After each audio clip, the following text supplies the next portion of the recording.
Anak, ayos ka lang ba? Pag-aalalang tanong ni Manong Agosto nang makitang nakatulala ang kanyang anak na si Clarissa. Dahil dito, biglang nagulat ito sa pagtatanong na yun. Ayos lang naman po ako, Ama. Bakit po? Tanong pabalik ni Clarissa kahit halata dito na nag-aalangan ito kung anong sasabihin niya sa kanyang ama. Para itong balisa at talagang nagdududa na rin si Manong Agosto sa mga ikinikilos ng kanyang anak ng mga nakaraang araw. Ang anak niya kasing si Clarissa ay hindi pala kwento patungkol sa ibang bagay bukod sa pagtulong nito sa kanilang hanap buhay. Napansin ko lang kasi na nakatulala ka, anak. Tanong pabalik ni Manong Agosto. Ngumiting pilit na lamang si Clarissa at sinabing, "Wala po ito.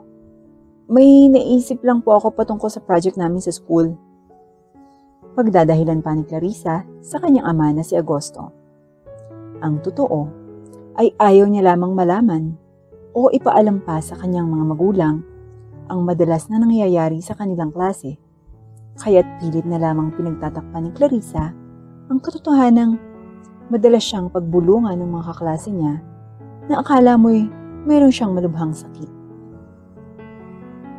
Kahit wala naman talagang dahilan kung bakit siya napapaisip at kung anong dahilan para maranasan niya yun. Napabuntong hininga naman si Manong Agosto at napangiti na lamang dahil buti na lang ay wala naman palang dapat ipag-alala siya para sa kanyang anak na si Clarissa. Ganun ba? O sige, kung yun talagang iniisip mo ay paniniwalaan ko. Sambit pa ni Manong Agosto habang nakangiti. Ngumiti naman si Clarissa at sinabing, "Opo, dahil patungkol lang po sa project namin ang iniisip ko. Kaya, halika na po tay. Maglalako po tayo ng buko." Aya pa ni Clarissa sa kanyang ama habang nakangiti. Sa kanila inumpisahang gawin ang kanilang kabuhayan. Sila kasing magpapamilya ay nagtutulungan upang kumayod at madalas ay kanya-kanya ang gawain ng mga ito. Noon pa man ay sa bukuhan lamang sila kumukuha ng kanilang kabuhayan na magpasa hanggang ngayon sa mga oras na iyon ay sila pa rin ang nagtitinda ng buko. Halos araw-araw ay naglalako ang mga ito ng paninda nilang buko. Dalawa lamang ang anak ni Manong Agosto at iyon ay si Clarissa at si Buboy. Panganay ang anak niyang si Clarissa at kasalukuyang second year high school na ito. Ang anak naman nilang si Buboy ay grade 6 pa lamang sa elementarya. Tulad ng ibang naglalako at nagbebenta ng mga buko, ay talagang mahirap para sa kanila ang magkaroon ng pwesto. Dahil bukod sa mahalang pwesto sa mga palengke, ay wala silang kakayahang magrenta. Sasapat lamang kasi talaga sa kanilang mga gastusin at maging sa araw-araw na pangangailangan ang kanilang kinikita sa pagbubuko. Kaya naman, panay lang ang lako nila sa kung saan-saan mang lugar sa kanilang baryo. Mas mapapabilis kasi ang pagbebenta nila kung inilalako nila ang kanilang panindang buko. Si Clarissa ang madalas nakatulong ng mag-asawa sa pagtitinda. Dahil kapag walang pasok ang kanyang kapatid na si Buboy, ay iyon naman ang tutulong. Sa mga oras na iyon kasi ay wala silang pasok. Kaya naman tumulong na lamang si Clarissa sa kanilang kabuhayan.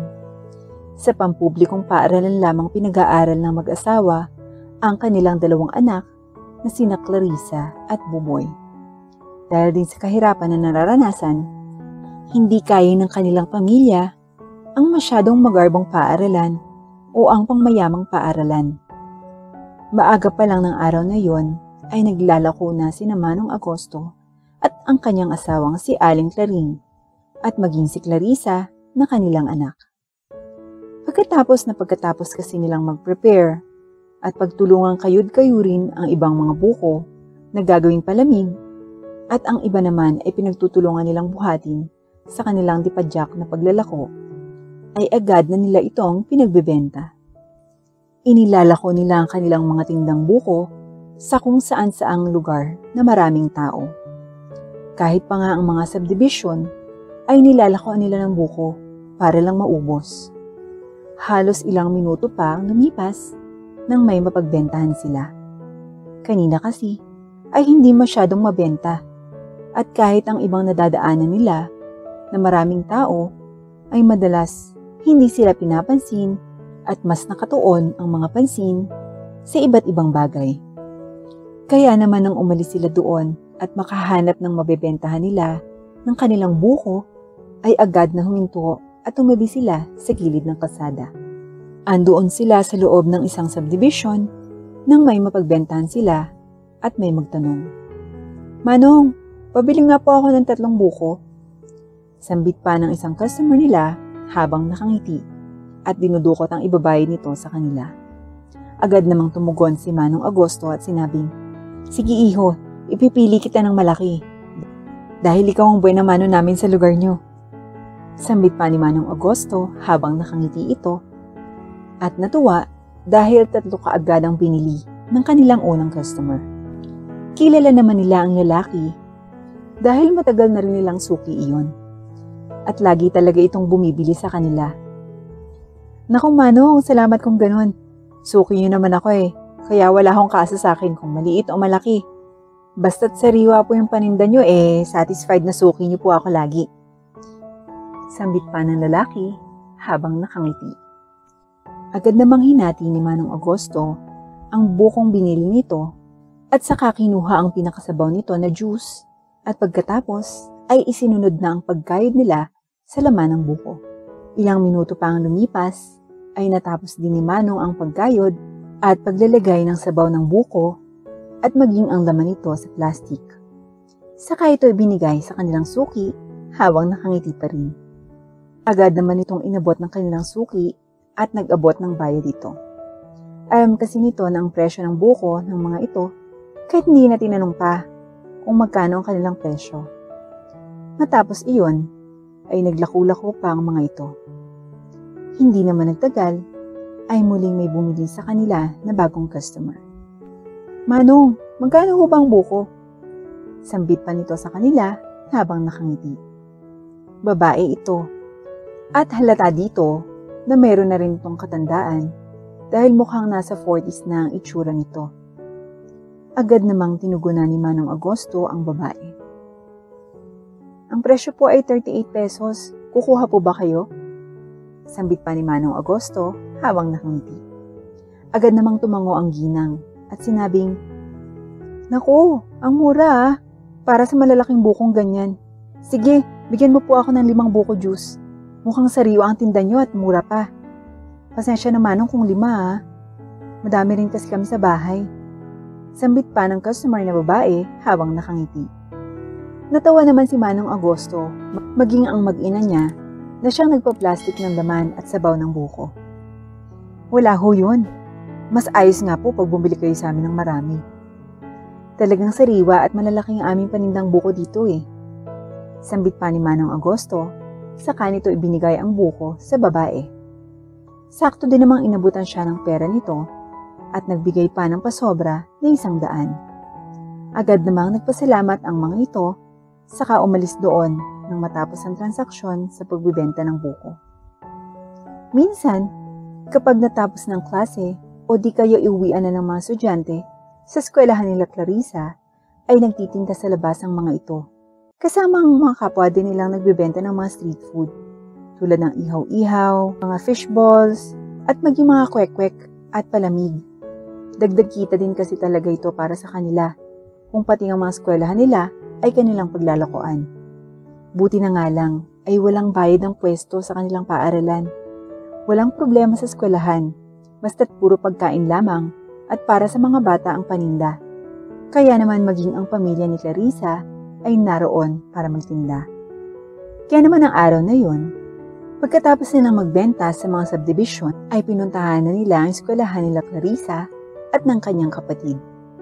Nang naroon na sila, ay agad naglaba si Clarissa ng yelo, habang ang kanyang ama naman at maging ang ina ay abala sa pagtitimpla at paglalagay ng buko sa loob ng mismong pinaglalagyan ng buko juice. Mabentang mabenta kasi yon sa mga estudyanteng uhaw at gusto ng buko juice. Kaya naman nandoon sila kada uwian ng mga estudyanteng nag-aaral sa kanilang paaralan. Ilang minuto lamang ang lumipas pagkatapos ng kanilang pagtitimpla ng buko juice at sakto din naman nag-ring na ang bell kaya't uwian na ng mga estudyante sa elementarya. Tulad ng dati, panay lamang ang pagtulong niya sa pag-assist sa kanyang ama ng kanilang tindang buko juice. Dahil nga madaming mga batang nagsisilabasan, ay naging busy ang mga ito sa kanilang mga customer. Maya ang sabi ng mga batang, "Pabili nga po ng 10 pisong buko juice, Manong."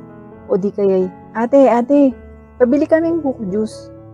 Sambit ng ibang mga bata na maramihan kung bumili. Minsan, may mga magkakaibigan o di kaya'y solo lamang hanggang sa makita niya ang kaklase niya na napadaan sa kanilang binibentang buko. May kasama ang kaklase niyang iyon at kung hindi ito nagkakamali ay kapatid niya ito. "Clarissa, ikaw ba yan? Bakit ka dito?" Sambit pa ng kaklase niyang si Rafael habang natatawa at parang nandidiri pa. Kasunod noon ay ang iba pang mga tropa ni Rafael at may kanya-kanya itong mga dala. Ang iba sa tropa ni Rafael ay may mga kapatid ding kasama o di kay kasintahan nila ang kanilang kasama. Kumunot naman ang noo ni Clarissa. "Nagtatrabaho kasama ng mga magulang ko. Bakit? May problema ba?" Sambit pa ni Clarissa na halatang walang kapaki-pakialam sa sasabihin ng ibang tao patungkol sa trabahong meron sila. Agad namang nandiri si Rafael. "Magulang? You mean, anak ka ng magbubuko?" Sambit pa ni Rafael na naging dahilan ng pagtawa ng mga kasama nito. "Yak! Magbubuko lang pala yung ama mo. Kaya pala tuwing papasok ka, dala mo rin yung kadiring amoy. Ew!" Sambit pa ng isa sa mga kaklase ni Clarissa, dahilan kung bakit nagtawanan muli ang mga ito at pinagkaisahan ang ama ni Clarissa. "Anak na isang magbubuko ang kaklase naming si Clarissa. Kumawa ka naman, sobrang hirap mo pala. Pabili nga ng buko, baka sakaling yumaman kayo." Sambit pa ng isa at tawa ito ng tawa. Maski ang ibang mga kasama na kasintahan nila ay nakitawa at nangutya o nambuli na rin. "I totally agree. Tara, pili tayo ng maubos at matikman naman ang buko juice nila. Hope it won't taste awful."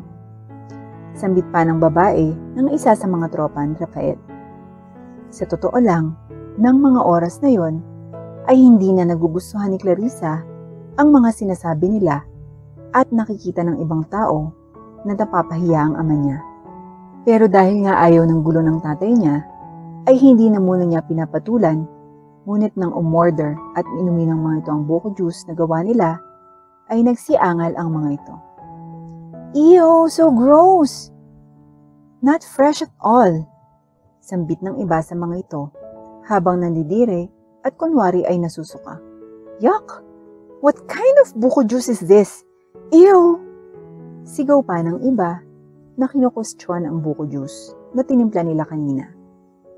Habang kunwari na nasusuka. "How come you sell this? Eh hindi nyo nga ma-perfect yung lasa. Ang sama ng lasa.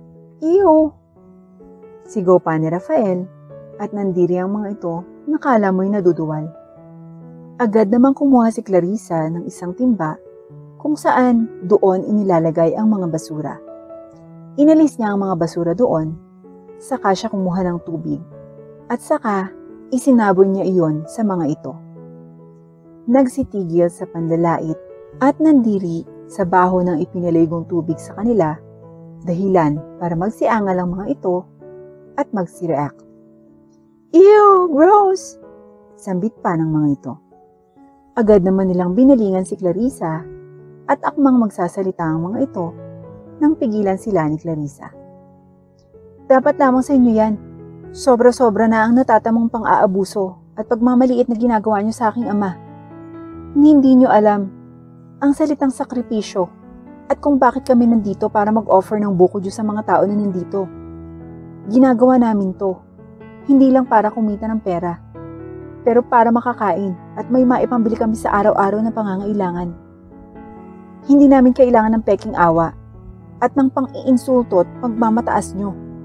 Baka nakakalimutan yung galing din kayo sa mahirap na pamilya para mag-inerting ganyan. Pampublikong paaralan ang pinanggalingan nyo. Kaya huwag niyong ipagmamalaki ang ginagawa nyo. Kung kayo, sinusubuan pa rin hanggang ngayon, ako hindi na. Dahil mas gugustuhin kong magtinda at magsakripisyo pabalik para sa mga magulang ko. Kayo, ni hindi nyo nga kayang magbenta para makakuha man lang ng pambili ng underwear nyo. Hinihingi nyo pa rin sa mga magulang nyo. Ayos lang naman sana na akong alipustahin nyo. Pero ang ama ko, huwag na huwag nyong gaganyanin. Magsilayas kayo sa harapan namin, mga puwisit. Sigaw pa ni Clarissa na nag-iinit ang dugo dahil sa pandalait at pagmamaliit sa propesyon ng kanyang ama. Matapos iyon, ay nagsialis ang mga kaklase niya saka nakita niya kung paano napahiya ang mga yun. Nagtawanan pa ang mga tao sa paligid nila dahil sa biglang paglayas ng mga yun. Magmula noon ay mas pinagsikapan pa ni Clarissa ang kanyang pag-aaral hanggang sa makatapos siya. Pinatunayan niya sa kanyang mga magulang at maging sa kanyang sarili na kaya niya. Kaya naman naging maunlad ang pamumuhay ni Clarissa. Habang ang mga nanghamak naman ay mas lalong nagkaroon ng mga problema at kinarma sa kanilang buhay. Lahat ng panlalait at pangungutya nila ay kinain at bumalik lang sa kanila.